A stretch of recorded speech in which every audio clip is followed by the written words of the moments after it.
등가 원리 한번 보도록 합시다. 관성좌표기와 가속좌표기 뭐 이런 얘기들 쭉 나와 있네. 자, 첫 번째는 우리 아인슈타인이 있잖아. 우리 물리학 원에서 뭘 배웠었냐면은 특수 상대성 이론에 대해서 배웠단 말이지. 네. 특수 상대성 이론은 특별한 상황이야. 이 특별한 상황이 뭐니? 관성계라는 특별한 상황에서 뭐에 대해서 얘기한 거야? 빛의 속도는 서로 다른 관성계에서 보더라도 일정하게 측정된다라는 광속 불변의 법칙에 의해서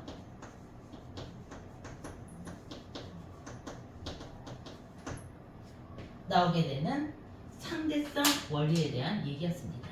그러면은 이 일반 상대성 이론은 뭐냐면은 일반적인 상황이야. 이 일반적인 상황이 뭐냐면은 중력장이야. 우리가 살고 있는 이것은 중력의 영향을 받고 있죠. 중력장 안에서의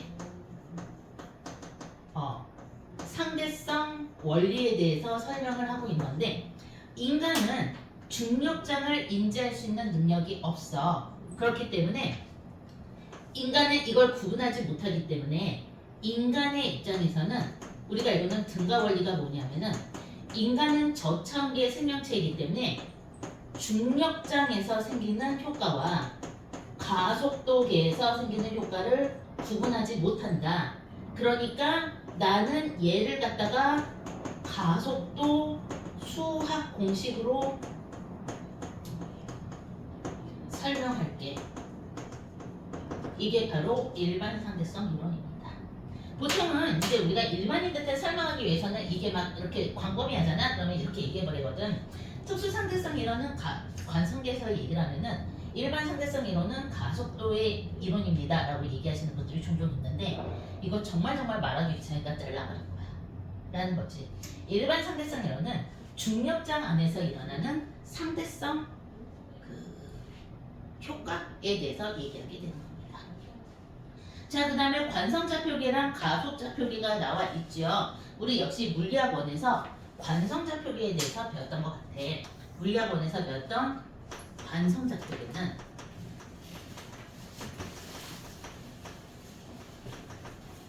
어떤 거였었냐면은 이런 거였었지. 어떤 좌표계가 있는데 이 좌표계야. 요 좌표계가 예를 들어서 1m/s로 일정하게 움직이고 있다라고 한번 따져보도록 합시다. 그러면은 일정하게 등속도, 일정하게라는 표현이 필요 없죠. 1m/s로 등속도로 움직이고 있는 좌표계야. 우리 얘 뭐라 그래? 관성좌표계라고 얘기를 합니다. 이 관성좌표계에서 당연히 XY 좌표계인데 예를 들어서 지금 여기에 어떤 물체가 있다고 생각을 해보도록 할 때 우리는 얘의 위치를 어떻게 써? 3, 2 이렇게 표현하면 되는 거지. 근데 얘가 1초에 1m/s이기 때문에 이만큼을 와버린 거야. 그럼 X축만 이동을 했겠죠. 그런데 이 물체가 만일 움직이지 않았다라고 한다면은 1초에 얘는 여기에 있게 될 거야. 맞니? 좌표계는 이 2로 바뀌게 됩니다. 그러면 내가 원하는 이 X 자체는 어떻게 되는 거야? X에서 원래 위치 3에서 얼마니? 1m/s만큼 움직였어. 1초 동안. 빼기 속도 시간을 하면 나오게 되겠죠.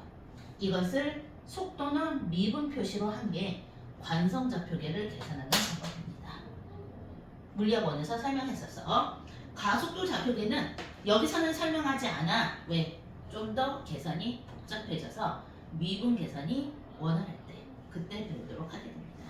근데 관성좌표계만 설명을 해두더라도 대학교 가서 가속도 좌표계가 나왔을 때 굳이 설명하지 않더라도 씁니다. 그래서 걱정 안 해도 되는 그런 느낌이지. 자, 두 번째. 물체가 가만히 있고 과연 좌표계가 움직인 거예요? 그치. 물체는 제자리에 있는데 이 관성좌표계 좌표계만 움직였으니까. 이해갔니?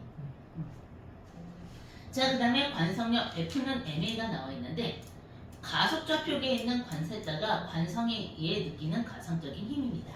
역시 얘도 내가 물리학 1에서 설명을 할 때는 관성력의 계산이 이렇게 설명하면 돼. 마찰력을 설명할 때랑 똑같아.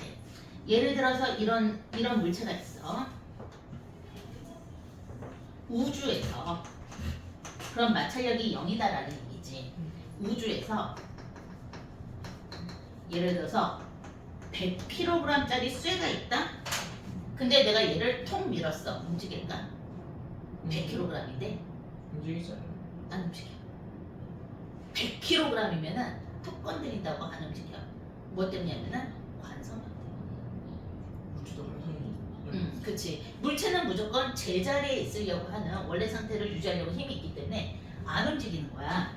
그래서 예를 들어 내가 얘를 갖다가 0.1N으로 툭 밀었더니 얘가 꿈쩍을 안 하네. 그럼 얼마야?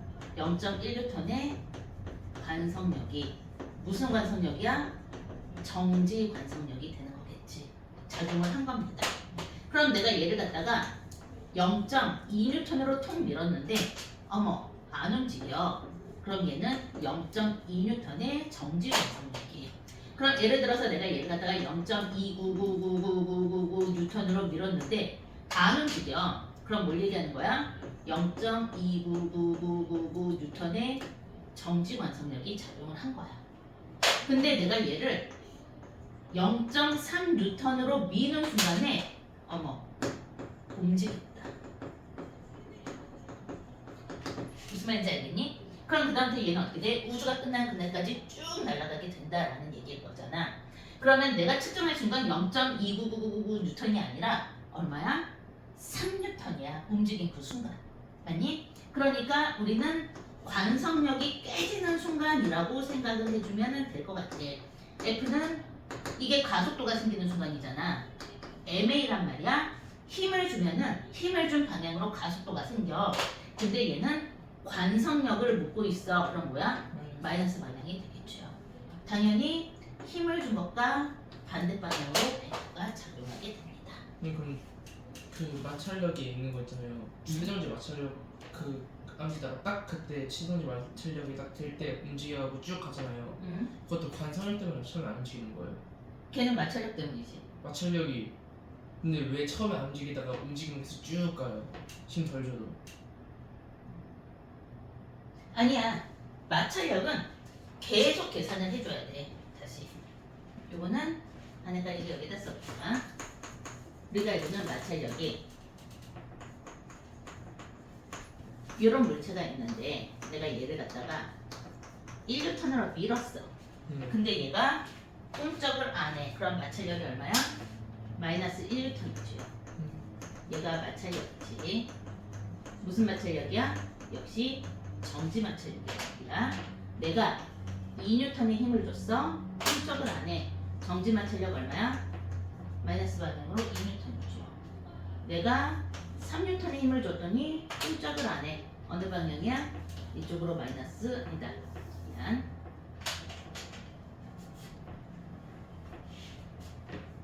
(2.9999N으로) 힘을 줬는데 꿈쩍을 안 해. 그럼 얘는 얼마야? 마이너스 2.9999N이야. 맞죠? 그런데 내가 3N의 힘을 주는 순간에 얘가 덜컹 움직였어. 그럼 일단 우리가 알고 있는 최대 정지 마찰력은 3N이라는 얘기가 되는 거겠지. 내가 얘를 갖다가 그래프로 그려보도록 할게. 여기는 마찰력의 크기입니다. 마이너스 방향으로 내가 그렇게 하니까 이게 내가 준 힘이야. 그러면은 내가 원하는 정지 마찰력 쭉 올라가죠. 얼마까지? 3N일 때. 3N. 그리고 이때 이 3N일 때 어떻게 된다고? 덜컹 움직였어. 아니? 그리고 왜 물체를 밀고 나면은 얘가 그다음부터 드드드드 하면서 쉽게 밀리잖아. 알고 있죠? 그러니까 예를 들어서 얘는 운동 마찰력이 1N이라고 한번 따져봅시다. 그러면 내가 3N을 준 순간에 덜컹 움직였단 말이야. 그럼 얘는 움직여야 돼. 이 물체가 만약 1kg이라고 한번 따져보도록 할게. 그럼 우리가 알고 있는 F는 A라는 공식에 의해서 1kg이야. 그럼 얘가 받은 이 힘은 얼마냐면은 내가 준 힘 3N에서 얼마 빼줘야 돼? 마이너스 1N을 해줘야 돼. 운동 마찰이야. 그럼 얘 가속도 얼마야? 2m/s의 제곱에 가속도가 가는 거야. 1. 내가 만약에 100N의 힘을 줬다? 100N의 힘을 주면은 운동 마찰력 얼마야? 1N이야. 얼마의 힘을 주던지 간에. 그러니까 얘 지금 얼마야? 1kg이지 R자 힘은 99N이잖아. 그러니까 얘는 99m/s의 제곱에 가속도를 갖게 된다. 저 운동 마찰력 왜 빼는 거예요? 밀고 있는 동안에도 마찰력이 존재하잖아. 근데 그럼 물체가 정지 마찰력이랑 다 운동 마찰력이 다 달라요? 응.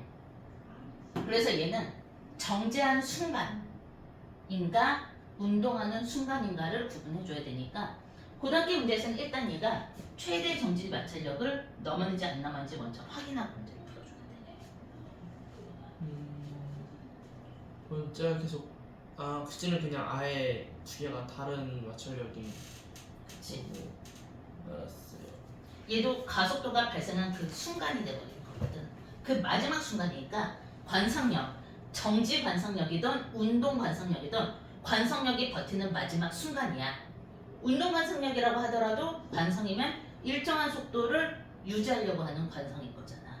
그치? 그런데 이 관성력이 깨진 순간, 그 직전의 순간까지 측정을 하겠죠. 그 이야기입니다. 그래서 관성력의 크기도 MA야. 자, 엘리베이터 나왔죠? 엘리베이터 나왔는데 이렇게 한번 생각해 보도록 하자. 여기 이런 엘리베이터에 선생님이 이렇게 있습니다. 이렇게 있는데 밑에 체중계가 있어. 일반적인 상황이라고 얘기를 한다면은 선생님의 지장 얼마야? 30kg. 가벼우시네요. 가볍기는 30kg 너무 무거워서 요즘에. 자, 그럼 내가 원하는 중력 가속도가 10m/s의 제곱이라고 한다면 선생님이 이 체중계를 누르는 힘 얼마야? 300N이야. 근데 엘리베이터가 움직였어. 위로 올라간다고 생각을 해봅시다. 가속도야. 만일 이때 이 엘리베이터가 얼마일까? 5m/s의 제곱의 가속도를 갖는다라고 한번 따져보도록 합시다. 그러면은 선생님은 체중계를 누르는 힘이 더 세지겠죠. 아니, 내가 체중계를 누르는 힘은 봐봐. 일단은 중력 가속도 10m/s의 제곱에다가 체중계가 아래에서 위를 나를 누르는 힘이야. 아래에서 위로. 그치? 이게 얼마야? 5m/s의 제곱일 거거든. 이 두 개 어떻게 해줘야 돼? 더해줘야지. 아래에서 누르는 힘과 위에서 올려받치는 힘이 만났어. 그럼 얘네들이 서로 눌러버리는 힘은 더 세질 거잖아. 무게는 누르는 힘이잖아. 그치? 네. 누르는 힘이니까 이때 생기는 최종 가속도 얼마야? 가속도는 15m/s의 제곱이 되는 거잖아. 내가 체중계를 누르는 가속도. 네.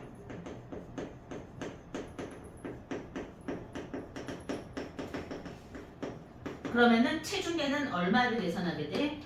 450N을 계산하게 되죠.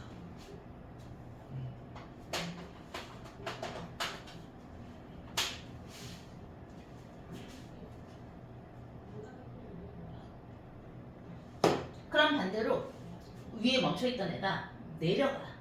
5m/s의 제곱의 가속도를 받아. 그러면은 내가 체중계를 누르는 가속도는 5m/s밖에 안 되겠지. 그렇겠지? 저기 올라가면 이게 관성이에요? 관성이 깨졌지. 가속도잖아.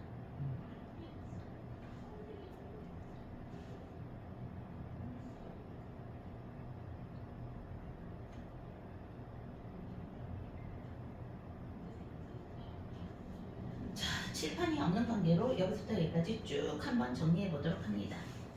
난 또 어디 한번 딘다딘다 놀아볼까?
저 응. 그 정지 마찰력이랑 운동 마찰력은 그 물체마다 그냥 그 비율이 같은 건 아니죠. 다 다르죠. 다르지. 마찰력을 계산하는 요인은 물체의 그거 막 뼈의 거치기랑 그치? 수직한 거. 그렇지 수직한 력 두 가지죠.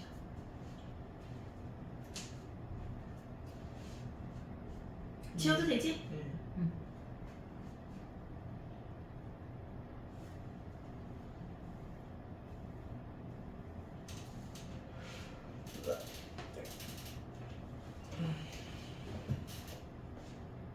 자 거기 83페이지에 보면 가속도 운동하는 버스 하면서 나와 있습니다. 네.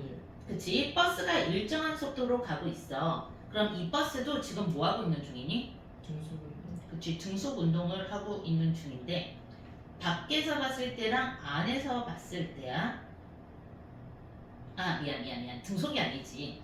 버스가 출발한 순간이야. 그러니까 손잡이가 뒤로 밀렸죠. 이해가니? 봐봐. 버스가 일정한 속도로 가고 있으면 손잡이가 아래로 내려와 있어. 근데 출발하는 순간이니까 뒤로 밀린 거야. 이해갔죠? 그러니까 지금 출발하는 그 순간이야. 밖에서 서 있는 이 아이는 정지 좌표계에 있는 거고요. 버스 안은 가속 좌표계에 있는 겁니다. 그러니까 밖에서 봤을 때는 손잡이가 뒤로 움직여. 그치? 그러니까 이게 뭘로 보여? 가속도인 걸로 보이게 되는데 가속 좌표계 안에 있는 사람 입장에서는 손잡이도 가속도지만 나도 가속도야. 그럼 내 입장에서는 역시 뭐가 되는 거야? 정지. 정지 있는 곳으로 보인다. 라는 얘기가 있는 겁니다.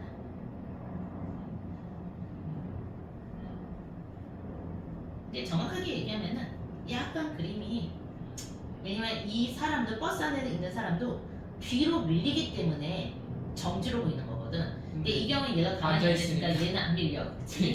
그림에 약간의 오류가 있었어. 버스가 출발하는 순간에 나도 뒤로 몇 걸음 밀려나겠지. 같이 밀려났기 때문에 얘가 정지로 보여. 버스에 서 있어야 말이 되는데 그치? 의자를 받쳐주니까. 원래 우리 선생님들이 약간 그런 게 있잖아. 내가 전에 수업을 했는데 전에 이제 전자기학 쪽이었거든. 초중인데 자 얘들아 책 한번 펴봐. 내용 보자 하고 내용을 쭉 한번 눈으로 훑어봤다. 확인했지? 됐지? 라고 얘기하니까 학생들이 황당했던 거야. 딱 보다가 얘들아 가속도 읽었지? 그렇대 라고 얘기하니까 선생님이 도대체 수업을 하셔야죠 방금 했잖아 하는데 생각을 해보니까 딱 보고 이해가 갔어? 그렇대 이러고 끝나가지고 근데 내가 학생이 그때 막 그렇게 얘기했대 무슨 말인지 몰랐다? 동영상 돌려보다 나도 황당했던 거지. 딱 보고 이해가 갔어? 그렇대. 근데 이게 약간 물리 쪽 사람들의 약간 특성이어가지고 이거 만드는 애도 자기 이해했어. 그리고 꼼꼼하게 안 쓴 거야. 책 쓴 애들이. 약간 이제 학생들은 아직 이해하는 머리가 없는데 됐지 이해했지. 아니 됐지 이해했지도 아니야. 그렇대. 이거 좀 나도 있더라고. 나도 많아. 근데 특히 물리 쪽 사람들이 그게 되게 강해. 수학을 말하는 거 싫어해. 수학이들이 더 하긴 해.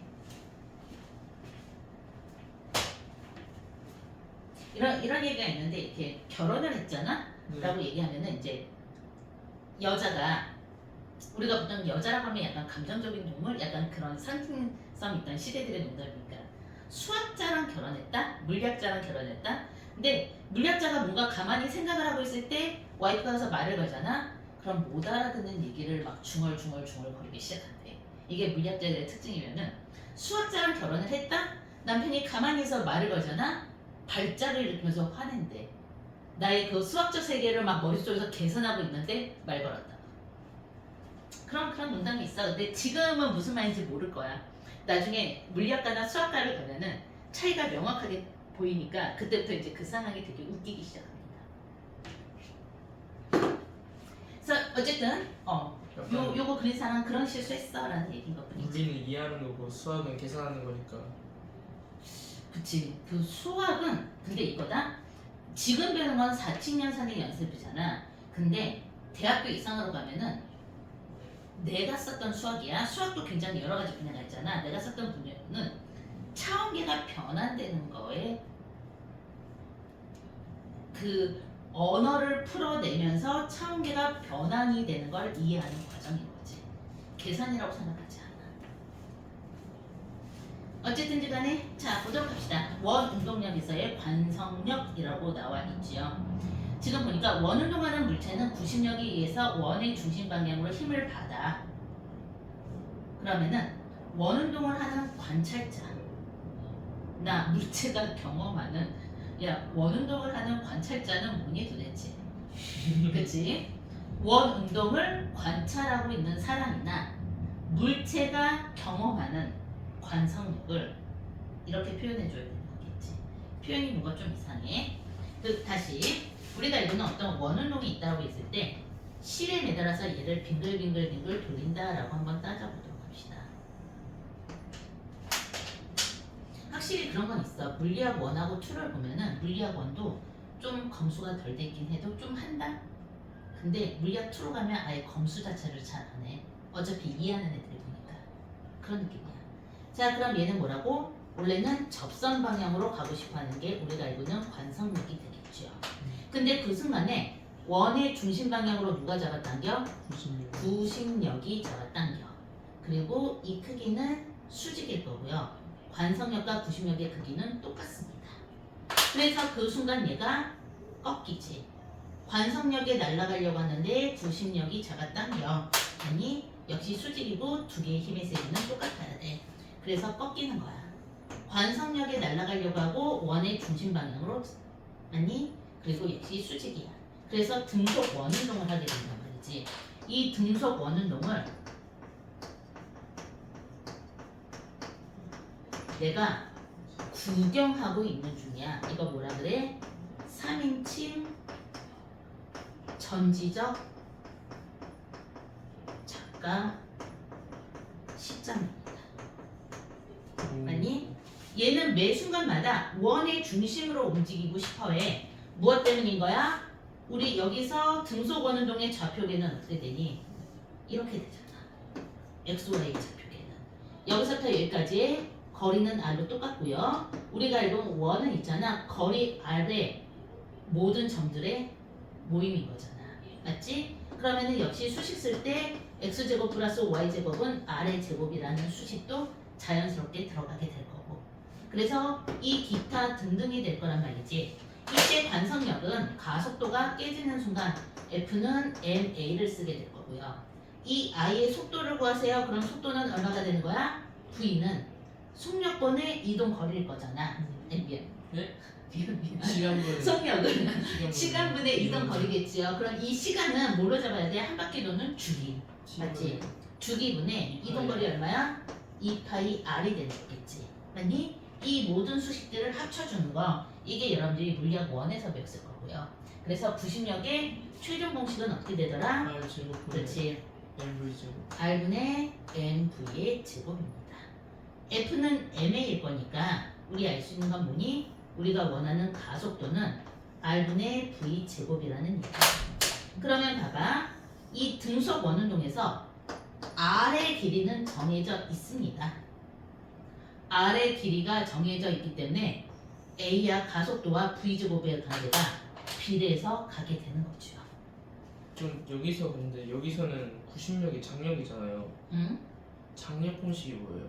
장력 장력이 이거야. 보시면 장력을 구하세요. R분의 MV의 제곱입니다. 장력은 또 실이 버티는 힘 이게 장력이야. 근데 막 실의 굵기나 그런 거랑 상관없어요. 상관없어. 실의 길이하고만 상관이 있고 이 실이 못 버티는 순간 어떻게 돼? 끊어진다. 그래서 구심력이 커지면 커질수록 장력도 세지는 거야. 무조건 비례하죠. 실이 버텨주는 힘입니다. 자, 이렇게 결론이 나와 있는 거야. 근데 우리가 얘를 갖다가 만일 그 각속도로 계산한다. 그럼 뭐니? 매 1초마다 돌아가는 각도야. 세타란 말이지. 단위 못 쓴다 그랬지? 라디안 쓴다라고 얘기했었죠. 기억나? 그러면은 F는 얼마가 되는 거야? M, R, 오메가. 자, 얘랑 한번 비교해봐. 제곱이 어디 붙어줘야겠니? 오메가 그렇지, 오메가 제곱이 되는 겁니다. 우리는 오메가를 뭐라고 얘기해? 각속도라고 얘기를 하게 됩니다. 회전 각속도가 됩니다. 알고 있었다. 자, 그러면은 원심력의 개념에 대해서 설명을 해주도록 할게요. 원심력이 이제 나와요? 국제 우주 정거장. 선생님도 말하지 않았어요? 어, 그 돌아가는 걸로 이제 중력을 느끼게 하는 거. 그치. 그 국제 우주 정거장을 있잖아. 그 이제 인터넷에 딱 쳐서 보잖아. 그러면은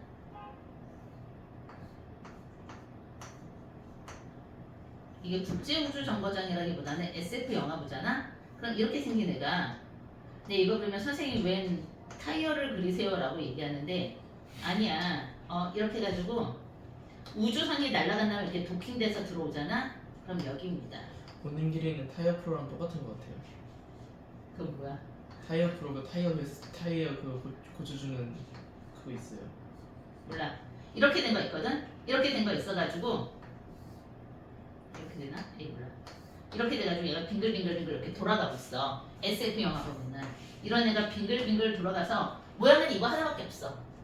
다른 거 없습니다. 왜냐면은 이 안에서 내가 생활해야 돼.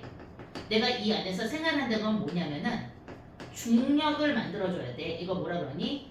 인공중력이라고 얘기하죠. 얼마나 줘야 돼? 인공중력 가속도는 96 아니에요. 9.8m/s의 제곱으로 맞춰줘야 돼. 그렇겠지? 그래서 얘는 이런 거야. 다시 그림을 그리면은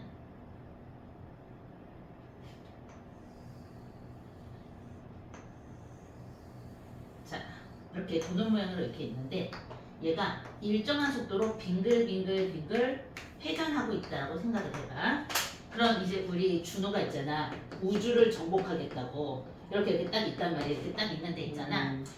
자, 여기 있는 순간에 관성력에 의해서 원의 접선 방향으로 가고 싶어 해. 맞니? 관성력에 의해서 이렇게 가고 싶어 하는데 얘는 지금 회전하잖아. 여기 중심축으로. 맞니? 회전하니까 순간 바닥이 준호를 밀어 올려주는 거야. 그래서 어디로 오는 거니? 여기로 오게 됩니다. 그럼 관성력에 의해서 이렇게 가고 싶어 하는데 어떤 거야? 순간 바닥이 준호를 밀어 올려주지. 얘가 회전하니까. 그런 효과가 나타나니까 여기를 오게 되는 거야. 이해갔니? 그래서 바닥이 안으로 밀어주는 이 효과가 뭐야? 구심력이란 말이야. 밖에서 봤을 때. 근데 준호가 느끼기에는 바닥이 나를 위로 밀어주는 게 아니라 내가 내리고 있는, 누르고 있는 느낌을 받게 된다는 거지. 구분이 안 되는 거고. 뭐 이런 거 생각하면 되는 거잖아. 그 뭐지? 헬스장에서 혹시 천국의 계단 같은 거 해봤니? 맞죠? 해봤지? 그럼 내가 누르는 느낌이 나잖아. 그거야. 기분이 계단 오를 때는 확실히 달라. 내가 누르는 느낌이 난다고. 그러면은 준호 입장에선 내가 누르는 느낌이 있으니까 준호 입장에선 뭐야? 본인이 아래로 누른다라고 생각을 하게 되는 거야. 이게 뭐가 되는 거야? 원심력이야. 내가 바깥으로 밀리는 현상입니다. 그래서 바닥에 붙게 되는 거겠지. 이 원심력에 중력 가속도, 인공 중력이 되는 거겠지. 이 가속도가 얼마나 되는 거야? 9.8m/s의 제곱으로 맞춰줘야 돼. 그러면은 첫 번째는 이 9.8m/s의 제곱으로 맞춰주기 위해서는 당연히 얘 회전 속도는 정해져 있다고 했잖아. 근데 이런 경우에 회전 속도는 내 맘대로 만들 수 있거든. 얘의 경우에는 정해져 있어. 근데 얘의 경우에는 천천히 돌리던 빨리 돌리던 내 맘대로 정할 수 있어. 이거 두 개의 차이점 알겠지? 얘는 질량이 여기에 정해져 있고 지가 회전을 하는 상황인 거지. 근데 얘는 전체가 질량이 골고루 분포가 되어 있기 때문에 더 빨리 돌린다 그래서 더 느리게 돌린다 그래서 얘는 빨리 돌리면은 수축해. 그렇겠지. 얘는 그런 게 없단 말이지. 이런 게 없어. 그런데 회전 속도를 내 맘대로 결정하지 못하는 이유가 뭐냐면은 우리가 절대적으로 생각해야 되는 게 머리 끝에서 느끼게 되는 원심력과 발끝에서 느끼는 원심력은 당연히 다릅니다. 그렇겠지. 그러면은 이 원심력 차이가 많이 난다. 인간이 쫙 늘어나. 그럼 밑에는 원심력, 위에는 구심력 아니에요? 아니야, 둘 다 원심력이지. 내가 느끼기에는. 이 안에 있는 내가 느끼기에는 둘 다 원심력이지. 아, 그래요? 그치? 밖에서 봤을 땐 둘 다 구심력이고.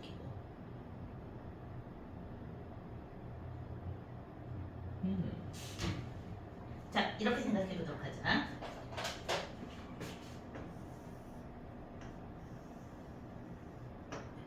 이런 막대가 있다. 내가 여기에다가는 이만한 공을 회전시킨다라고 얘기를 하고요. 이 위쪽에다가는 요만한 공을 회전시킨다라고 한번 따져보도록 합시다. 네. 내가 이 막대를 속도를 얼마로 돌려줘야 될까? 둘 다 일정한 속도로 도는 게 가능할까? 그건 안 되죠. 그치, 직관적으로 생각해도 안 돼. 맞지? 얘의 회전 속도랑 얘랑 회전 속도는 달라질 거란 그 말이지. 목성이랑 지구 공전하는 거 똑같은 거 아니에요? 그렇지. 얘는 요만한 접선 속도라고 한다면은 얘는 접선 속도는 얘가 더 크고요. 각 속도는 얘가 더 큽니다. 그치? 자, 그럼 마찬가지일 거야. 얘도 내 머리 꼭대기랑 발끝에가 속도가 달라져. 그렇지. 속도가 원래 달라져야 되는데 같이 돌아야 되는 상황이야. 머리 꼭대기랑 발끝이 받는 원심력의 크기가 달라진다는 얘기야. 그러니까 인간이 이걸 불편함을 느끼지 않는 그 최소한의 범위라는 게 있을 거잖아. 그래서 우리가 이거는 국제우주정거장 이 안에서 중력장이 형성되어 있는 거예요. 인공 중력장이 형성되어 있는 경우에는 모양도 이거야. 다른 모양 안 됩니다. 딱 이 모양만 가능할 거고요. 그 다음에 크기도 결정이 되어 있어. 이게 회전 속도로 조정할 수 있는 문제가 아닌 거야. 인간이 불편함을 느끼면 안 되고 9.8m/s의 제곱으로 위아래에서 오차 범위가 거의. 그럼 키가 작아서 좋지 않을까요? 그렇지. 키가 작으면 이게 하겠죠. 그래서 이것에 대한 계산 얘기들이 대학교 1학년 때 그렇다 정도까지 나옵니다. 왜냐하면 계산하기 어렵나요? 아니, 안 어려워. 그러니까 그렇다 하고 나중에 필요하면 네가 알아서 해봐. 이렇게 되는 거지. 아까 그거 저렇게 생긴 거 관성이랑 다르게 생긴 관성이 다르다 했잖아요. 공식이. 그래서 원심력은 내가 바깥으로 밀리는 힘이야. 가장 대표적인 게 뭐라고? 집에 통돌이 세탁기 있지. 거기 들어가서 한번 세탁기만 눌러봐. 윙 돌아가면서 내가 바깥쪽으로 밀린다고. 그게 그치. 옛날에 얘기했잖아. 원심력 네. 체험. 내가 예전에 기억나지? 동생 가지고 실험하면 된다. 그치? 그래서 이게 원심력입니다. 대학교 가면은 뭘 하냐면은 이 84페이지에 있는 이 아이를 해. 대학교 이제 실험실에 보면은 이제 어마무시한 이제 원판이 딱 있어. 그 다음에 여기에다 뭘 걸어놓냐면은 용수철을 걸어놓고 여기 얘가 있어. 그래서 기계를 딱 작동을 시키면은 얘가 지금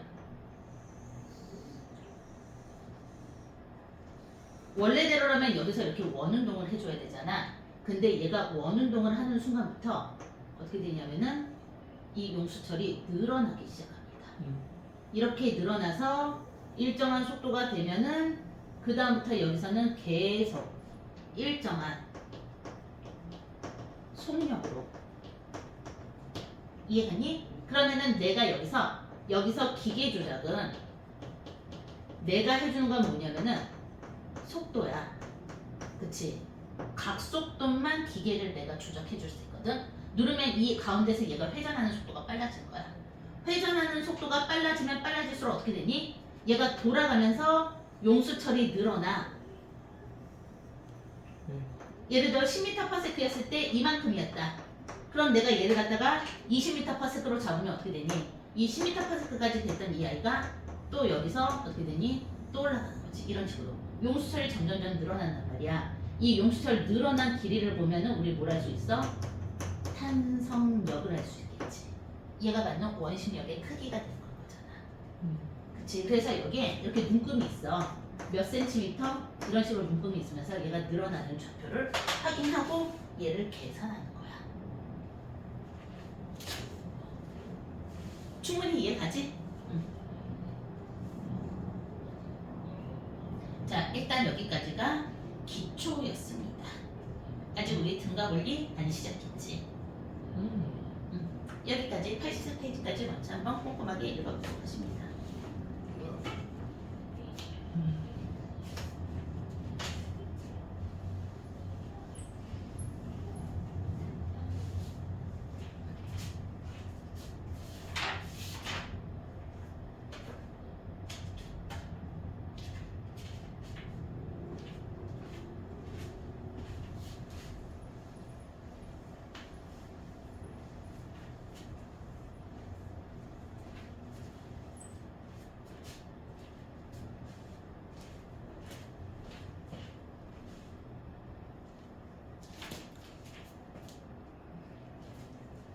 그러면 봅시다. 등가울이라는 게 이런 거야. 이렇게 지구가 있는데 지구의 중력과 속도를 10m/s의 제곱이라고만 잡아보도록 할게. 네. 선생님이 로켓이죠. 그치 로켓을 어떻게 그려야 되지? 이렇게 그려야 되나? 저 핵미사일 아니에요, 저거는? 자 이렇게 딱 있는데 선생님이 지금 여기 이렇게 있단 말이지. 나의 발 밑에 뭐가 있어?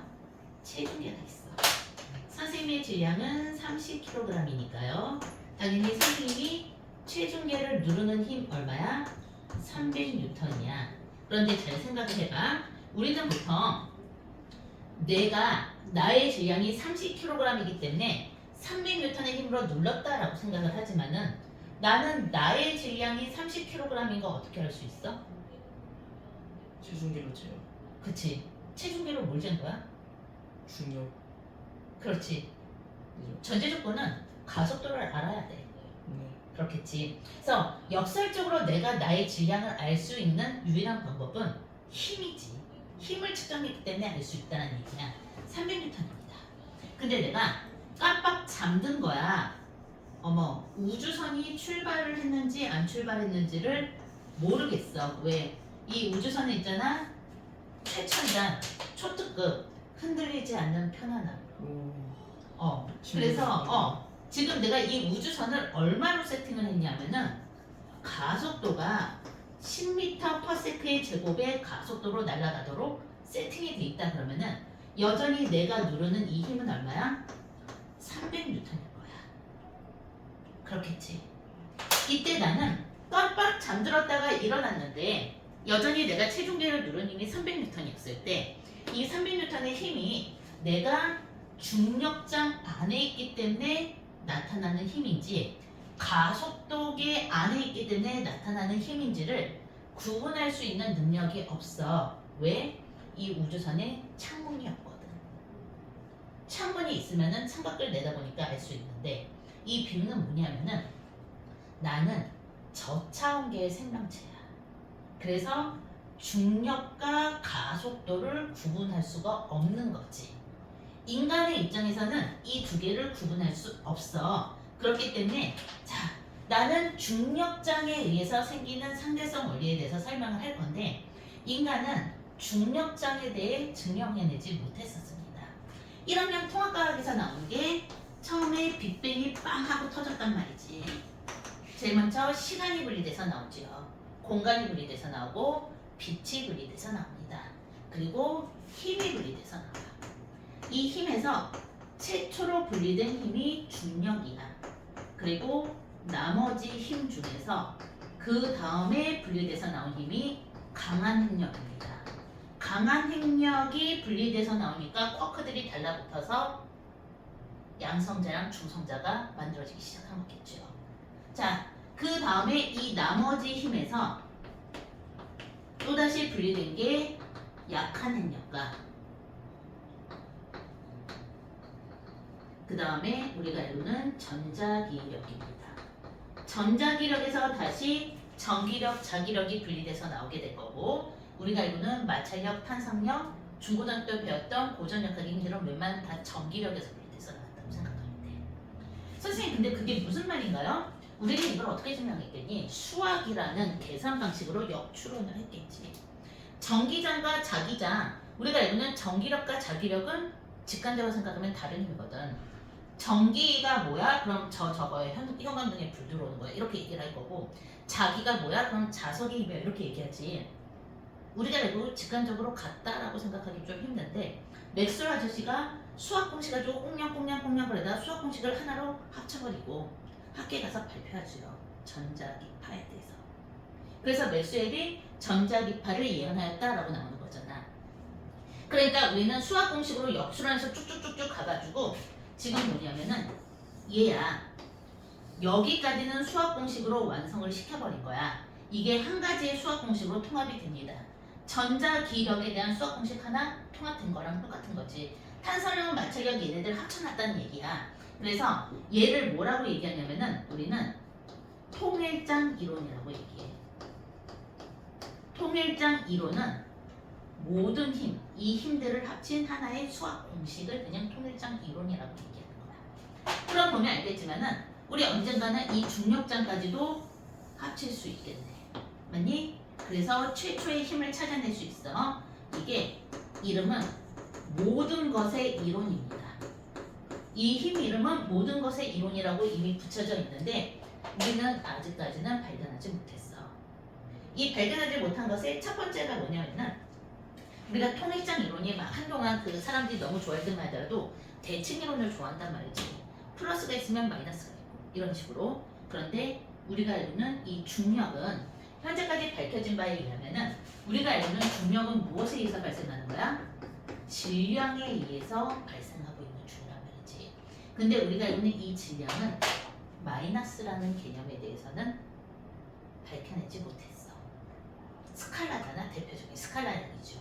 어디까지나 고전력 회계에서의 스칼라양이야. 우리가 현대물리로 갔었을 때 대칭이론에 대해서 생각해봐. 우리가 하다못해 점자라고 하더라도 입자, 반입자 대칭돼 버리잖아. 모든 것들이 이렇게 대칭이 돼야 되는데 질량의 마이너스 개념을 찾아내지 못하다 보니까 현대물리 파트에서는 질량이 수학적으로 증명이 안 되는 거야. F는 ma라는 수식을 현대물리 파트로 들어가면은 쓰기가 어려워지기 시작하는 거지. 그래서 이 질량이 만들어진 빛이 쪼개지는 그 과정에서 질량이 만들어지는 그 메커니즘 방식을 설명한 게 힉스입니다. 선생님 무슨 말인가요? 나도 몰라.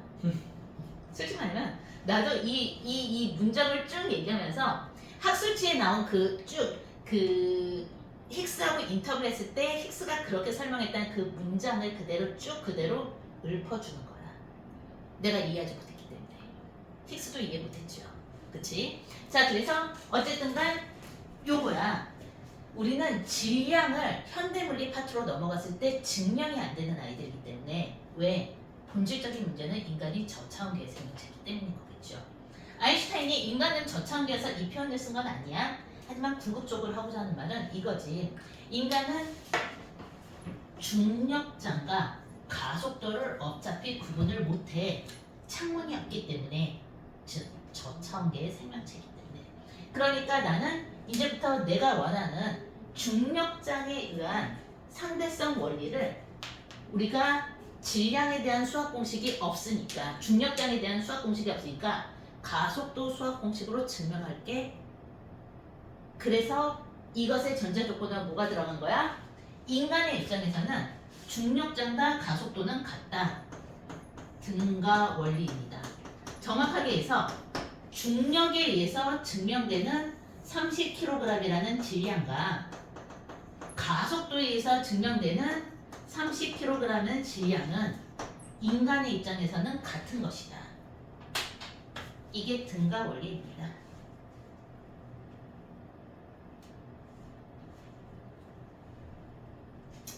자, 그 얘기가 84페이지부터 85페이지까지 쭉 설명에 나와 있죠.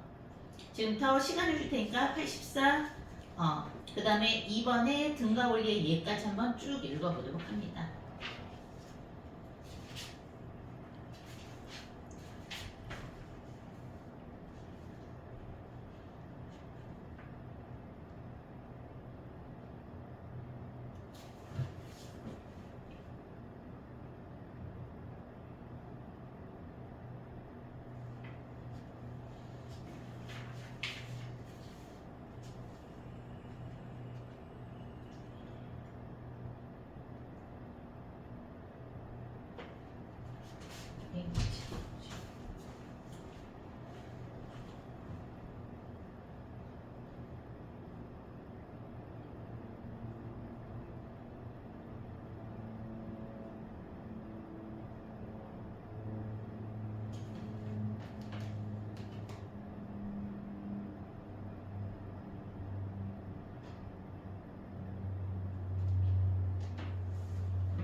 엘리베이터가 자연학하고 있으면 무중력 상태예요?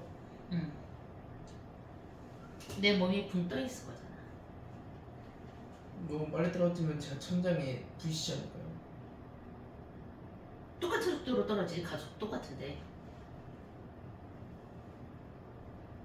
자, 준호랑 여자친구가 CNC 옥상에서 떨어졌어. 누가 먼저 떨어져? 동시에 떨어지겠죠? 동시에 떨어지잖아. 엘리베이터랑 나도 동시에 떨어지고 있잖아. 동시에 떨어지면 발에다 붙어있는 거 아니에요? 붙어 있지만 붙어 있는 거 못 느끼지. 우리가 붙어 있는 건 내가 누르기 때문에 붙어 있다고 느끼는 거잖아. 누르고 있는 걸 못 느끼지. 그때부터는 그냥 맞닿아 있지만은 누르는 건 못 느껴. 학생들이 가끔 선생님 엘리베이터 추락하면은 어떻게 살아요? 라는 얘기하는데 못 살아. 죽어야지. 그치? 유일한 방법은 내가 생각하기에 엘리베이터 옆에 손잡이 있잖아. 그거 잡고 있으면은 아니야. 그래도 어차피 못 살아. 근데 두 번째는 엘리베이터가 추락할 확률은 제로에 가깝습니다. 왜냐면은 그 엘리베이터에 있는 그 와이어 있잖아. 그게 16개인가 24개인가 그래 기본적으로. 근데 걔네들이 각각 따로 있기 때문에 그게 일부러 동시에 끊어져야 되는데 보통 강철이잖아. 그러니까 누가 마음 먹고 끊었다고 하더라도 동시에 끊어질 엘리베이터 사고에 있어 그럴 일은 없어. 폭격이 일어났다 그런 건물 자체가 붕괴가 되지 엘리베이터 와이어만 끊기는 일도 일어나지 않는 거잖아. 그러니까 사실상 엘리베이터 사고가 일어나는 경우는 뭐냐면은 엘리베이터가 안에 없는데 엘리베이터 문이 열린 경우야. 그러면은 내가 추락하는 거지.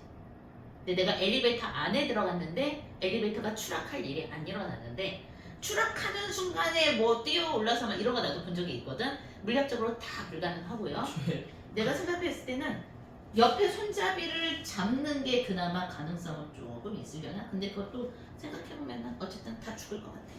딱 손잡이 딱 붙어갖고 슉 하고 매달려 있으면 팔만 다 떠올라지 않을까요? 그렇지. 근데 그 충격했었을 때 얘가 떨어지면 튕겨 올라오지 않으려나 난 그 생각하거든. 그리고 어차피 그 낙하 속도를 그래서 콱 부닥쳤다가 어쨌든 올라오겠지. 그러니까 어차피 그 충격을 인간이 감당하기 어렵지 않을까? 몇 층에서 떨어졌냐도 관건이야. 때는 점점 속도가 빨라지지. 떨어진 순간의 속도가 중요하지. 떨어진 순간의 가속도는 계속 9.8m/s까지 그거 똑같은 거니까. 근데 어쨌든 간에 그냥 추락하면 죽는 걸로. 근데 엘리베이터가 추락할 일은 없고 그냥 엘리베이터가 안에 없는데 문이 열리는 경우 이거 하나만 가능한 것 같아요. 그건 이제 만약 있을 것 같으니까 들어갔다가 못 보고 그냥 떨어지는 거예요. 그치. 옛날에 자동차 추락이 그래서 한번 일어난 적이 있거든. 왜 이렇게 빌딩 같은 데 들어가면은 알지 그 자동차 들어가는 들어가는 데 있잖아. 그래서 주차 딱 하고 나오잖아. 근데 문이 열렸는데 밑에 그 주차 엘리베이터가 없었던 거야. 그래서 차가 그냥 아래로 추락해버린 적이 있었지. 그 사고는 있었습니다. 근데 어쨌든 엘리베이터는 그래 무중력 위주야. 그래서 라는 얘기고요. 자 이제 중력에 의한 시간 제한이야. 자 이런 것만 생각해봐. 이런 원판이 있는데 좀 크게 그려야지. 이런 원판이 있어. 얘가 빙글 회전을 하는데 내가 시계를 2개를 놔둔 거야. 시계 A를 여기에다 놔두고요. 그럼 어떻게 되겠니? 이렇게 돌아가겠지. 그 다음에 시계 B를 여기에 놔뒀어. 얘네는 거리가 엄청 늘어. 그러면은 얘네들의 특징은 뭐야? 똑같은 가속도로 돌게 될 거니까 접선 속도의 차이는 어마무시하게 됩니다. 그래서 내가 얘를 갖다가 우리가 상상하지도 못할 정도로 엄청나게 빠른 빛의 속도의 한 70%에 가까운 속도로 회전시켰다라고 얘기를 해보도록 합시다. 그때 무슨 일이 일어났냐면은 얘는 1시간이 지났어. 똑같이 예를 들어서 똑같이 둘 다 1시에 세팅을 해놨다. 그럼 얘는 1시간이 지나서 2시가 돼버렸는데 얘는 5분이 지났어. 어떻게 그래요? 그래서 얘는 1시 5분을 지나는 상황이 만들어지게 된 거야. 선생님 외워라고 얘기하면은 특수 상대성 이론에 의해서 얘랑 얘의 접선 속도는 엄청나게 달라. 이 원판이 엄청나게 큰 원판이거든. 그치? 그럼 얘는 지금 접선 속도가 요만큼일 때 얘는 접선 속도가 이만큼이잖아. 얘가 빛의 속도 한 7, 80%라고 얘기를 한다면은 얘는 시간 팽창 현상이 일어나게 되죠. 왜? 영화 인터스텔라에서 보면 아빠가 우주선 타고 왔더니 아빠는 몇 달 지나 있는데 딸은 수십 년 지나 있었잖아. 그 얘기인 거야. 이해하니? 시간 팽창이 관측자가 그 시간이 느리게 가는 거죠. 그치? 그래서 이렇게 만들어지게 됩니다.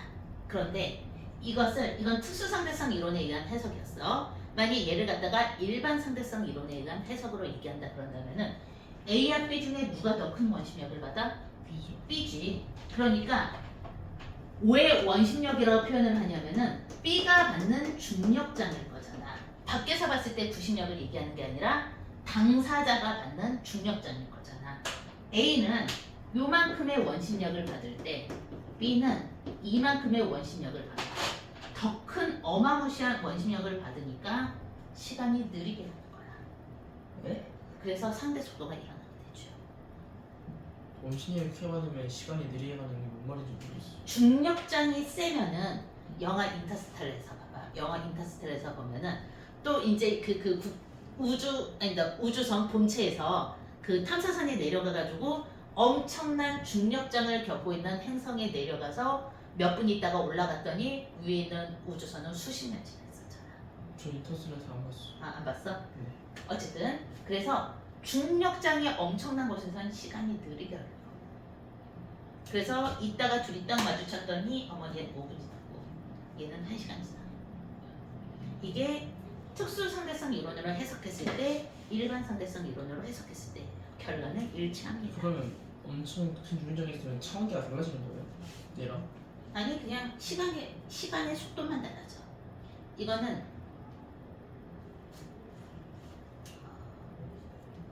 조금 애매한 건데 둘 다 그치 둘 다 속도에 대해서 얘기하고 있잖아. 네. 또는 둘 다 중력장에서 얘기하기 때문에 둘은 다른 차원계는 아니야. 똑같은 원판이니까. 똑같은 원판 내에서니까 얘를 다만 속도로 해석하느냐 중력장으로 해석하느냐인 거지. 속도로 해석하면은 그 뭐지 원운동을 하고 있으니까 가속도계로 해석해도 뭐 크게 상관은 없는데 가속도계로 해석을 하면은 속도에 들어가는 게 아니라 중력장에 들어가는 거야 여기서.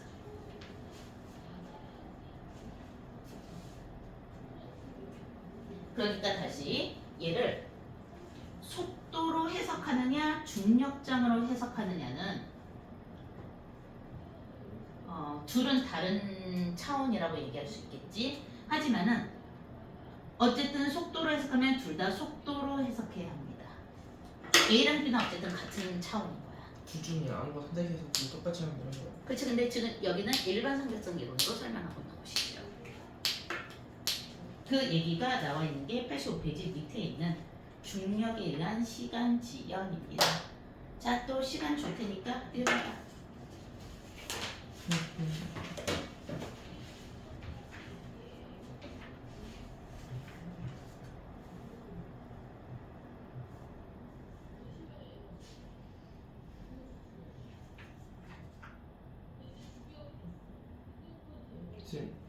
이 증가원에 의해서 중력과 같은 크기의 관성력이 중력과 반대 방향으로 작용하므로 그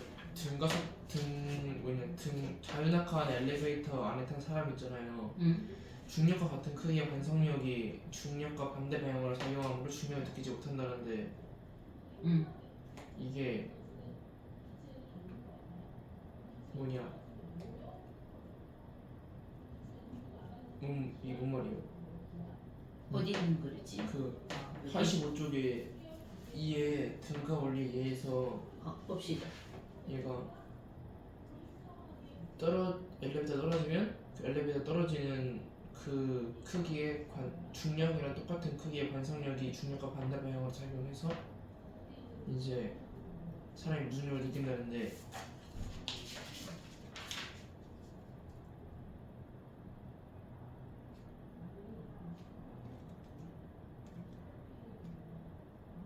근데 관성은 계속 작용하는 거예요?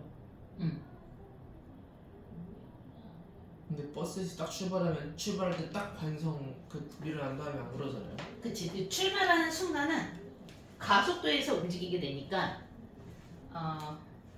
정지에서 가속도계로 넘어가는 순간이야. 그러니까 느낀다. 근데 계속 가속력을 느끼면은 못 느껴. 라는 얘기인 거지. 그러니까 이런 거야.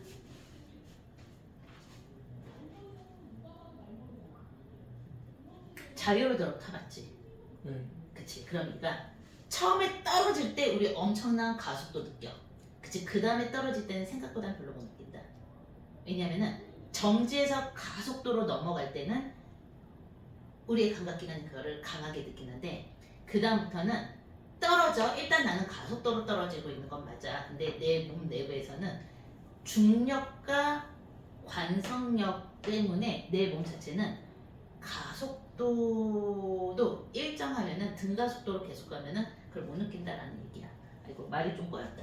그러니까 같은 가속도로 쭉 운동하면 등속도 운동하는 것처럼 느껴서 저희도 못 느끼나요? 봐봐. 우리가 원 운동을 하면은 봐봐. 물리 원에서는 등속 원 운동이야. 등속 원 운동을 하면 뭐라고 배웠니? 가속도라고 배웠잖아. 그치? 근데 아까 배운 일반 물리학에서 아까 보여줬던 거 등속 원 운동이 나왔는데 뭐라고 나왔냐면은 회전 관성 모멘트라고 배우게 됩니다. 저거는 저 물리 투 아니에요? 등속 원운동이 물리 2니? 물리 2로 올라왔지 지금 어떻게? 이거 가속도라고 배웠잖아. 관성 아니고. 근데 아까 보여줬던 거 기억나? 회전 있으면은 이름이 회전 관성이야. 계속 회전하려고 하는. 그래서 얘 놔두면은 우주가 끝나는 그날까지 계속 회전해. 그럼 똑같이 가속도계라고 얘기했었을 때 이것도 일반 물리학으로 넘어가줘야 되는 건데 요거에 대한 약간 논의가 일단 우리가 살고 있는 우주 자체가 가속 팽창이라고. 근데 이게 회전 관성이 애초에 돌잖아요. 접선 방향으로 나가는 관성이 있잖아요. 근데 그 여기가 또 근데 또 무중력을 끌어당기니까 얘가 계속 일정하게 회전하는 거잖아요. 그러면 이 접선으로 나가는 관성 말고 또 회전하려는 관성이 또 따로 있어요? 아니지. 접선을 날아가는 관성과 원의 중심으로 잡아당기는 관성. 맞지? 이 두 개에 의해서 얘는 여행을 회전하려고 해요. 그래서 회전 관성입니다. 그래서 이게 단계 올라가면서 말이 조금 어려워진 건데 결론적으로 얘기를 한다면은 내가 63빌딩에서 123층에서 우리 집 앞에 있는 롯데타워 123층에서 떨어진다 그러면은 처음에 내가 여기서는 엄청난 가속도를 느끼거든. 근데 여기서부터는 가속도를 못 느껴. 사실 나는 관성력을 느낍니다. 나는 거지. 그래서 자유로 드롭도 나는 약간 물리학적으로 좀 느껴봤는데 내가 이제 일부러 생각한 거지. 출발하는 순간이 엄청나게 뭔가 이렇게 나의 장기가 다 올라가는 느낌? 뭔가 이렇게 심장이 위로 올라가는 느낌을 받거든. 위에서 떨어지는 순간에. 근데 그 다음에 내려갈 때는 생각보다는 그 짧은 순간에는 못 느껴. 근데 똑같이 무서워요. 무서운 건 똑같지. 근데 이게 처음에 무서운 거야. 약간 아래쪽은 생각보다 무서워. 그래서 나는 그게 더 싫어. 번지드로. 걔 올라갔다 내려갔다 올라갔다 내려갔다 해서 가속도를 계속 흔들어 버려. 그리고 잘 생각해봐. 이게 조금 더 어려운 건데 정지했다가 내려갈 때 등가속도일까?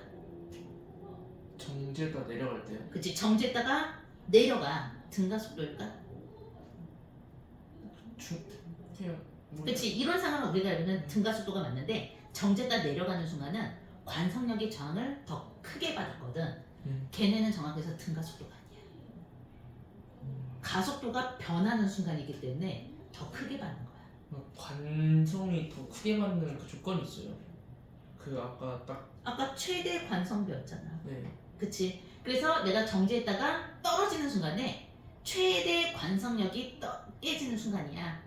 그렇겠지. 인간의 감각기관이 느끼지 못하는 0.0001초 사이의 문제이긴 하겠지만은 분명한 것은 처음에 내가 정지했다가 떨어지려고 하잖아. 그러면은 떨어지려고 하는 힘과 관성력이 버티는 힘. 맞지? 그리고 관성력이 깨졌어. 최대 정지 관성을 넘어서 그때 떨어지게 되기 때문에 그 순간 아주 그 짧은 순간은 등가 속도가 아니지요. 그래서 그런 것들에 대한 얘기가 쭉 나오면서 네가 만약 나중에 자유로 드롭을 만든다 그러면은 인간이 어느 순간에 가장 큰 공포를 느끼는가 확인해 줘야 되잖아. 그러면 계속 자유드롭으로 왔다 갔다 거리게 하면 근데 솔직히 그것도 있다. 그때 즐겁지 않아. 뭔가 괴로워. 그럼 장사가 안 돼요. 장사가 안 되진 않는 게 니네 그거 잘 구분을 못 하거든. 그냥 재밌다고 생각하거든. 친구 따라 올라가니까. 근데 이거 딱 느끼면은 번지 점프는 되게 신나거든. 나 번지 점프 되게 좋아하는데 자유로 드롭은 상대적으로 그렇게 즐겁지 않고 번지 드롭은 재미가 없어. 그러니까 싫어. 이걸 이론적으로 다 생각하고 가서 타면은 안다 확실하게 아는데 일단 우리는 그냥 놀이동산 가면 재밌다는 게 1차적으로 깔려버리잖아. 아 무서워.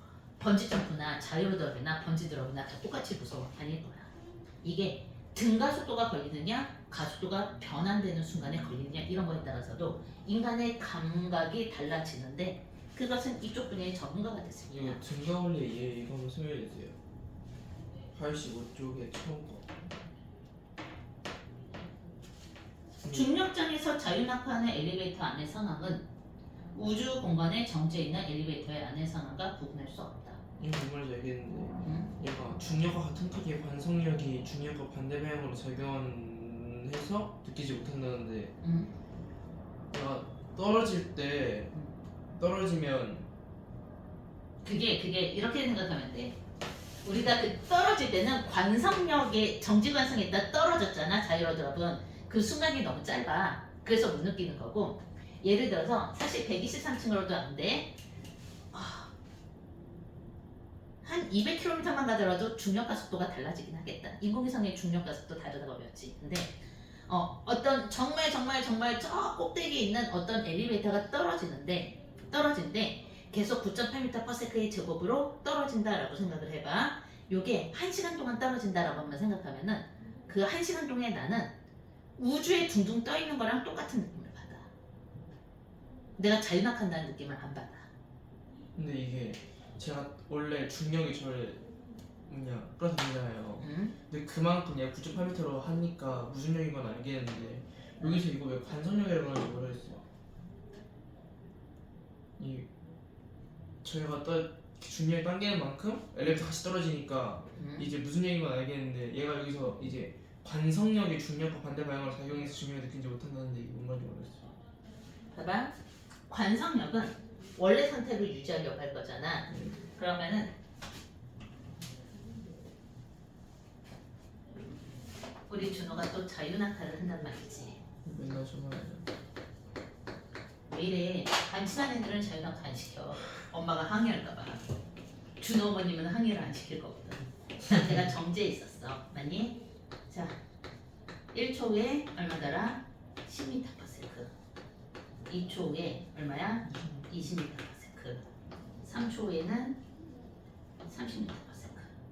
매 순간마다 10m/s씩 빨라지는데 봐봐. 요 순간 관성은 얼마야? 10m/s란 말이지. 그런데 11m/s가 되고 12m/s가 되고 무슨 말인지 알겠니? 그러면은 관성력이 10m/s인데 11m/s가 돼버려. 관성력이 11m/s인데 12m/s가 되는 거야. 그치? 매 순간마다 관성력이 따라온다는 얘기가 되거든. 그러면은 봐봐. 여기서는 관성력이 10m/s였는데 20m/s가 된 거야. 그럼 여기서는 관성력이 얼마야? 20m/s였을 건데 30m/s가 되지. 얘도 매 1초마다 관성력이 10m/s씩 증가하고 있어. 그러니까 관성력이 일정하지가 않아. 매 순간마다 관성력 역시 관성력은 일정해. 근데 관성력이 지속이 되면 얘도 실존하는 힘이니까 얘에 의한 가속도도 똑같이 붙게 되는 거지. 반대 방향으로. 그래서 내 몸은 못 느낀다는 얘기야. 원래 있던 관성력에서 빨라질 때마다 계속 관성력이 더 붙는 거예요? 그치? 얘가 10m/s 이 순간의 관성력은 10m/s로 유지하려고 하는데 20m/s가 되고 있거든. 그럼 얘도 관성력이 20m/s가 되는 거지. 이해갔지? 그래서 내 입장에서 보면은 지구가 나를 잡아당기니까 매 순간 존재하는 관성력, 이 관성력에 의한 가속도가 똑같이 증가를 하기 때문에 가속도와 중력 가속도에 의한 가속도와 관성력에 의한 가속도가 반대 방향으로 둘 다 매 순간마다 10m/s씩 증가하고 있는 상황이 되는 거야. 그래서 듣기 좋던데. 나는 못 느낀다는 거지. 관성이 이게 원인이 뭐예요? 관성은 그냥 모든 물질은 자신의 운동 상태를 유지하려고 한다라는 전제 조건에서 실현되는 거죠.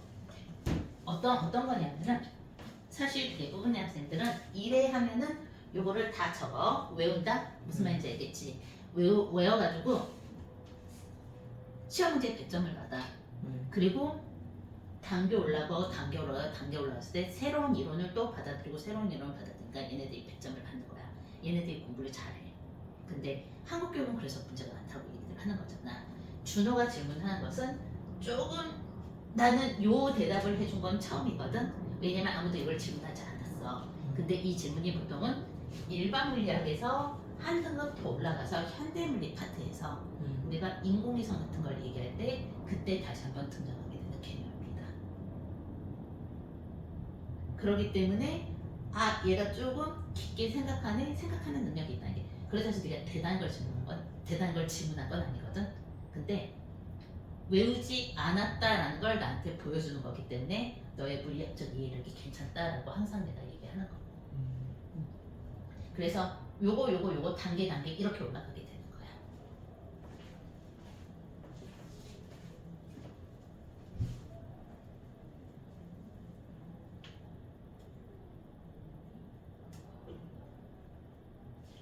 뭔지는 감 잡히니?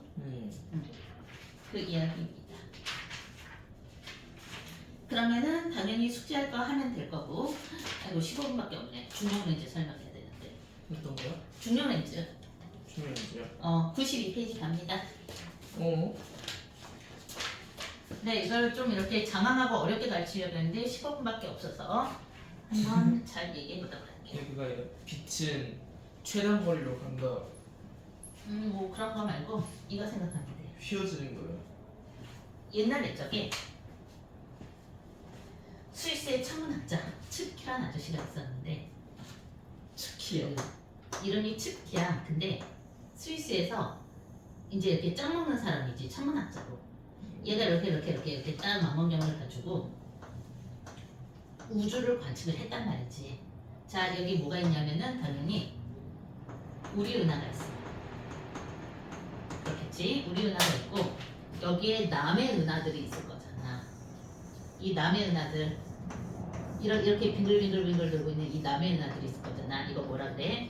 외부 은하라고 얘기하죠. 맨날 남의 은하라고 하니까 시험 문제에 진짜 남의 은하라고 쓰는 놈들이 너무 시작하더라고. 아니야? 외부 은하야. 안드로메다 이런 애들 있잖아. 이런 은하들이 있는데 자, 다시 한번 우리 태양계 배울 때 생각날지 모르겠는데 태양계 전체 질량에 태양이 얼마 차지한다고? 99.8%. 그치, 99.8%고 나머지가 0.2%가 목성 이런 애들이란 말이지. 요 얘기 했단 말이야. 그 다음에 우리가 알고 있는 이 우주가 127억 년 됐어. 또는 138억 년 됐습니다. 이게 허블 상수가 얼마로 관측되냐에 따라서 이론이 왔다 갔다 해. 그래서 127억 년이라고 한번 따졌을 때 자, 우주가 빵 하고 터져서 시간 분리되고 뭐 분리되고 어쩌고 저쩌고 온도 내려가고 그러면 현재 상황이 127에서 138억 년으로 잡았을 때 거의 모든 태양은 있잖아. 수소, 핵, 융합 반응입니다. 물론 어떤 애들은 헬륨, 핵, 융합 반응을 하고 있어. 근데 얘네들 그렇게 많지는 않아.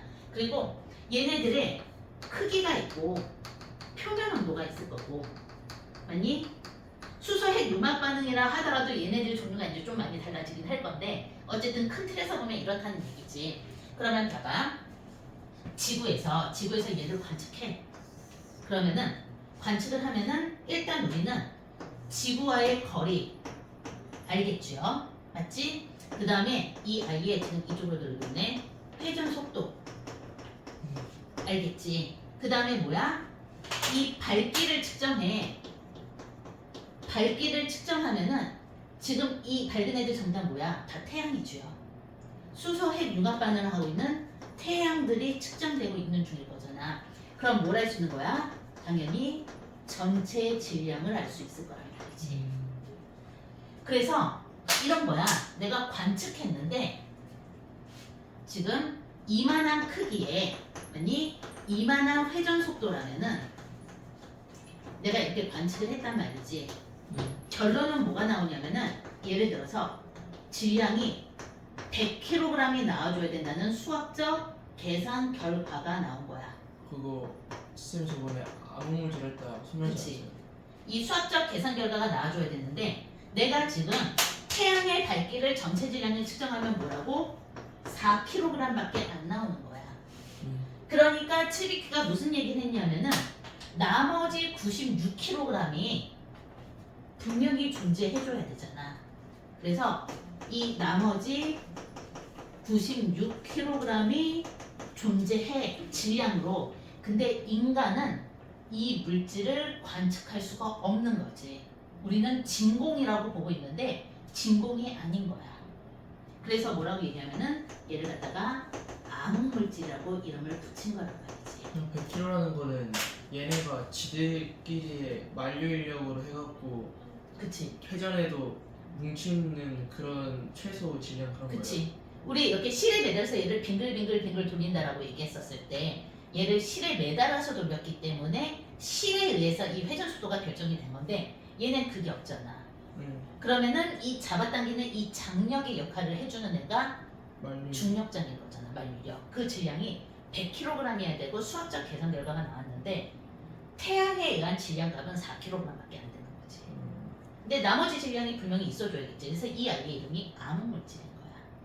처음에 그 외부나 육심 여계를 가지고 다 관측한 결과 똑같은 비율로 다 나와버리니까 츠비키가 학교에 가서 발표를 한단 말이지.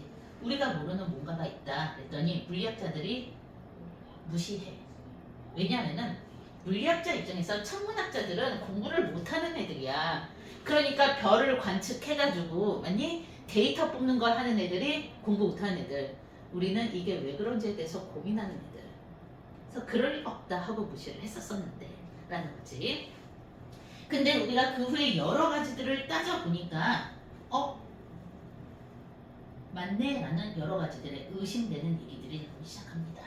그러면서 거기서 가장 대표적인 예가 아인슈타인의 십자가라는 애야. 어떤 애냐면은 다시 여기 지구가 있다는 거지. 내가 지구에서 어떤 애를 별을 관측을 했더니 이 별이 이렇게 5개가 관측이 돼. 근데 우리가 알아낸 결과에 의하면은 얘는 여기에 큰 거 하나란 말이야. 그러면은 지금 근데 우리가 아는 이 안은 뭐야? 여긴 그냥 진공이야. 진공인데 그럼 이 별빛은 어떻게 온 거야? 여기서 쭉 하나 온 거고 그 다음에 우리가 확인을 했더니 이렇게 들어온 거야. 그래서 저 끝에 얘가 있다고 보이는 거고 얘 또 어떻게 보이는 거야? 이렇게 본 거지. 하나의 별이 5개 나온 거예요? 여기 이렇게 있고 여기 또 이렇게 있고 요 안쪽으로 이렇게. 그러면은 우리는 처음에 별이 5개로 관측이 됐는데 이것저것 확인하니까 똑같은 애야. 근데 여기가 진공이면 그냥 빛은 직진해서 들어와야 되잖아. 그러니까 결국은 뭐야? 우리가 모르는 어마무시한 중력장이 이 안에 존재하고 있어줘야 되는데 라는 결론이 나와버린 거지. 그랬더니 얘가 그럼 결론적으로 얘기했을 때 이게 엄청난 볼록 렌즈가 있다는 게 휘어져서 들어온 거잖아. 그래서 엄청난 중력장이 볼록 렌즈의 효과를 나타내고 있어. 그래서 이 이름이 뭐가 되냐면은 중력 렌즈가 되는 겁니다. 그래서 이거 아인슈타인이 밝혀냈기 때문에 아인슈타인의 십자가다라고 얘기를 하는 거죠. 저게 십자가예요? 십자가 모양으로 보이잖아. 그래서 이 이름을 아인슈타인의 십자가라고 얘기하는 거야. 이거 말고도 많은 것들이 이런 식으로 밝혀지고 발견되기 시작합니다. 실제로 여기 위에 보면은 우리가 알고는 이 태양을 중심으로 얘기했었을 때 저 별의 위치까지도 필요 없어. 금성의 위치 같은 거 그런 것들 다 정확하게 밝혀지기 시작하죠.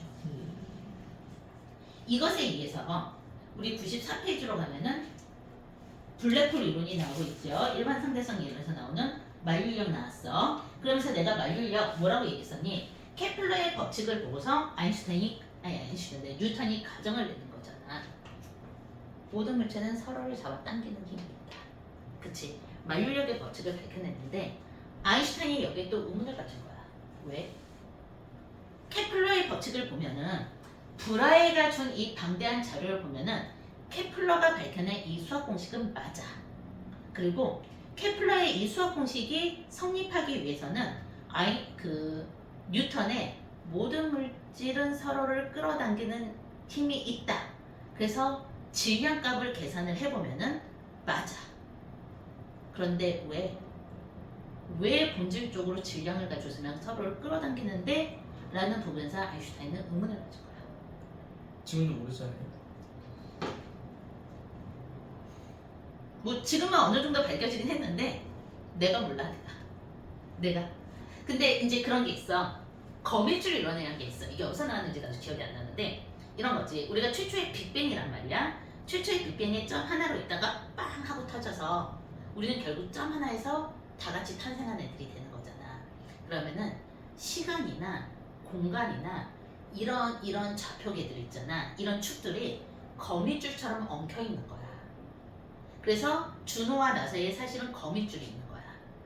그럼 내가 만약 이쪽으로 가. 그럼 거미줄이 준호를 잡아당길 거잖아. 그치? 내가 빨리 가면 빨리 갈수록 더 강하게 잡아당길 거고 내가 질량이 크면 클수록 거미줄은 더 심하게 휘어집니다. 이게 만류력의 정체다라고 일반 물리학에서 설명하는 이론이 하나 있습니다. 그럼 멀면 멀수록 잡아당기는 게 아니잖아요. 가속도가 클수록이지.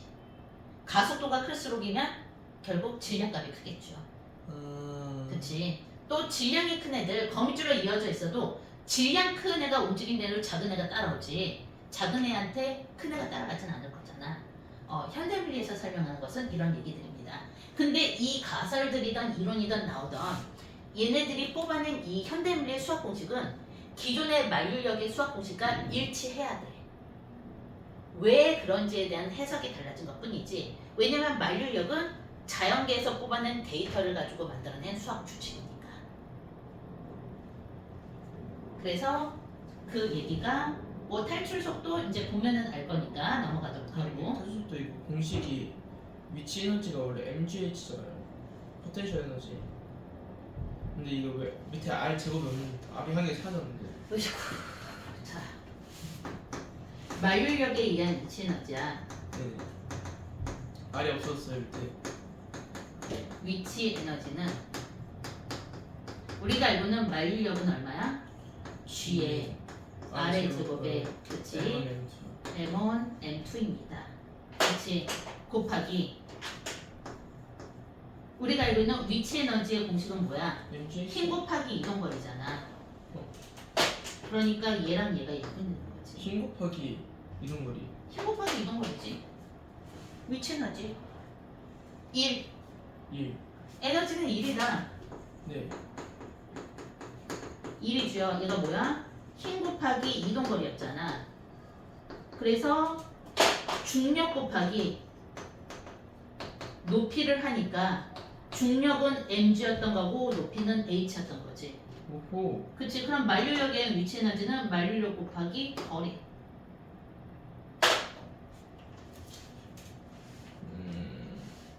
위치 에너지가 거리예요.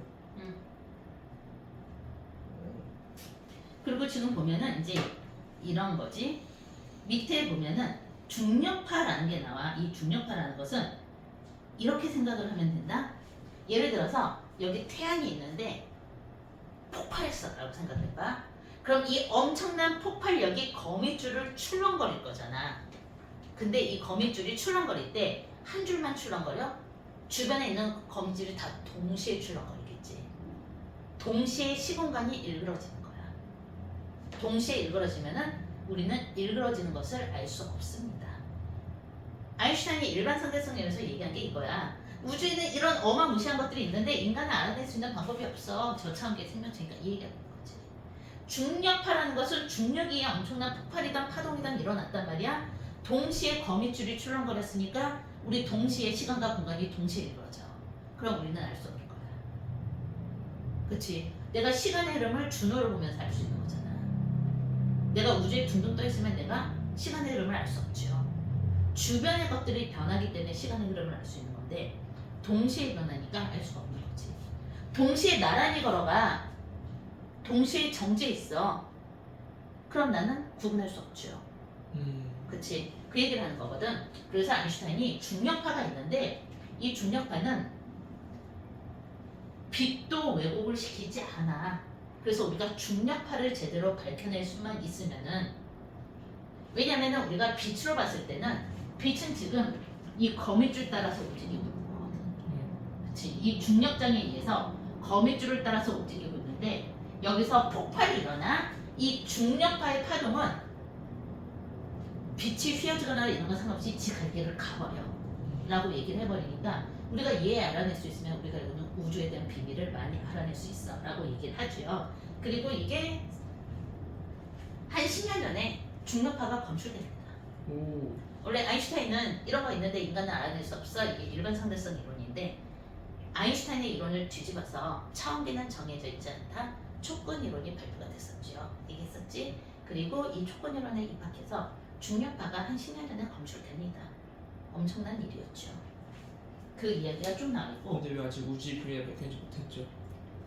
열심히 하고 있겠지. 오른쪽에 보면은 지금 항성의 밀도 변에 의한 시공간의 휘어짐, 내가 거미줄 이론으로 설명을 했으니까 조금 더 직관적으로 다가오긴 할 건데 실제로 이 시뮬레이션은 뭐냐면은 좌표축이야. 시간과 공간에 대한 좌표축이 거미줄처럼 얼기설기 얽혀 있는 것을 시뮬레이션으로 돌려놓습니다.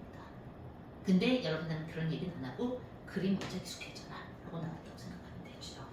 그래서 우리가 지금 우주가 정지되어 있어, 가속 팽창하고 있어, 아니면은 팽창 속도가 느려지고 있어에 따라서 이 시뮬레이션의 축이 이 좌표계의 일그러짐이 다릅니다. 팽창 속도에서 빨라지겠죠? 그치? 그래서 이렇게 생각하면 되는 거지. 만일 우리가 살고 있는 이 우주가 일정하다라고 얘기한다면은 내가 보고 있는 삼각형은 삼각형이 맞아. 그런데 만일 이 우주가 가속 팽창하고 있다라고 얘기를 한다면은 이 삼각형의 진실은 이거야. 감속이다. 삼각형의 진실은 이렇게 됩니다. 근데 어느 쪽이든 인간은 정삼각형으로밖에 인식할 수가 없어. 근데 내가 진실을 알기 위해서는 이 거미줄의 축이 어떻게 휘어지는지 본다면은 이렇게 바뀐다는 거. 이런 것들이